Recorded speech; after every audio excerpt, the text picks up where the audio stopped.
বিএনপির মহাসচিব মির্জা ফখরুল ইসলাম আলমগীরকে আমি ব্যক্তিগতভাবে ধন্যবাদ দিতে চাই এরকম স্ট্রং ভূমিকা রাখার জন্য। যেখানে বাংলাদেশের মানুষের স্বার্থ জড়িত, সেখানে কারো পা চাটাচাটির সময় নেই। ফারাক্কাবাদের পানি বা গঙ্গা নদীর পানি আমাদের অধিকার, এটা আমাদের ন্যায্য হিসেবে আমাদেরকে দিতে হবে। গত 17 বছর তো এটা নিয়ে আসলে খুব বেশি আমরা ভূমিকা রাখতে দেখিই নেই, কিন্তু এটা স্বাধীনতার আগ থেকে শুরু করে স্বাধীনতার 54 বছরে এটা নিয়ে নানা সময়ে নানা কর্মসূচি এবং নানা আন্দোলন এবং জাতিসংঘে পর্যন্ত এই ফারাক্কার মানে যে গঙ্গা নদীর পানি বন্টন নিয়ে সেইখানে পর্যন্ত উপস্থাপিত হয়েছে।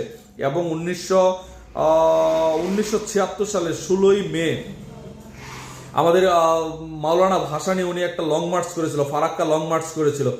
এর পরবর্তীতে বা এর আগে বহু আন্দোলন সংগ্রাম হয়েছে, কিন্তু আমরা এই যে গঙ্গা নদীর পানির যে ন্যায্য হিস্সা, সেই ন্যায্য হিস্সা থেকে আমাদেরকে বঞ্চিত করে রাখা হয়েছে।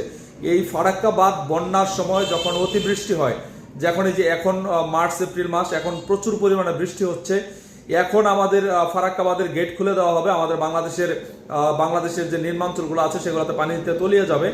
আবার যখন খরার সময় হয় তখন এই ফারাক্কা বাঁধের যে গেটগুলো আছে সেগুলো বন্ধ করে দেওয়া হয়। আমাদের বাংলাদেশের এই গঙ্গা নদীর পানি প্রবাহিত হতে দেওয়া হয় না, এটা বাধাগ্রস্ত করা হয়।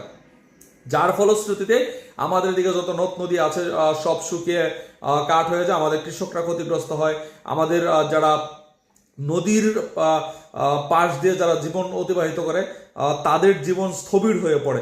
সুতরাং এইটা আমাদের অধিকার, এটা আমাদের অধিকার যে গঙ্গা নদীর সুষ্ঠু পানি বন্টন, এটা আমরা আমাদের অধিকার ফেরত চাই। এটা এই যে মির্জা ফখরুল ইসলাম আলমগীর একটা কথা বলেছে যে ভারতের সাথে আমাদের সম্পর্ক কেমন হবে বা বন্ধুত্বপূর্ণ সম্পর্ক থাকবে কিনা, সেটা নির্ভর করবে ফারাক্কা বাঁধের উপর বা গঙ্গা চুক্তির উপরে। যদি গঙ্গা চুক্তি আমাদের ন্যায্য হিসেবে আমাদেরকে বুঝিয়ে দেওয়া হয়, তাহলে ভারতের সাথে আমাদের সম্পর্ক ভালো থাকবে।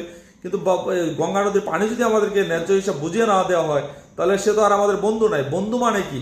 বন্ধু বন্ধুর বিপদে পাশে থাকবে, কিন্তু বন্ধু বন্ধুকে বিপদে ফেলে মজা লুটবে, এটা তো বন্ধুর পরিচয় না। ইভেন আমাদের যে ভারতের সাথে যে বর্ডার আছে, আর সেই বর্ডারে হচ্ছে প্রতিনিয়ত আমাদের নিরীহ বাংলাদেশিদেরকে মারা হচ্ছে। তো এই যে পরিস্থিতি, এটা তো বন্ধুর পরিচয় না রে ভাই।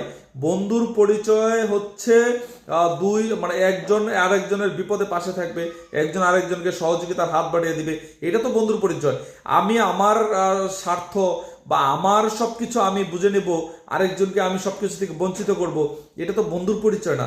এটা হচ্ছে স্বার্থবাদী মানে লুটেরাদের পরিচয় এটা। সুতরাং আমরা আমাদের ন্যায্য হিসাব বুঝে চাই। আমরা কোনো এটা ভিক্ষাবৃত্তি না, আমাদের ন্যায্য হিসাব আমরা আমাদের ন্যায্য হিসাব আমরা বুঝে চাই। বিএনপির এইসব ক্ষেত্রে যেখানে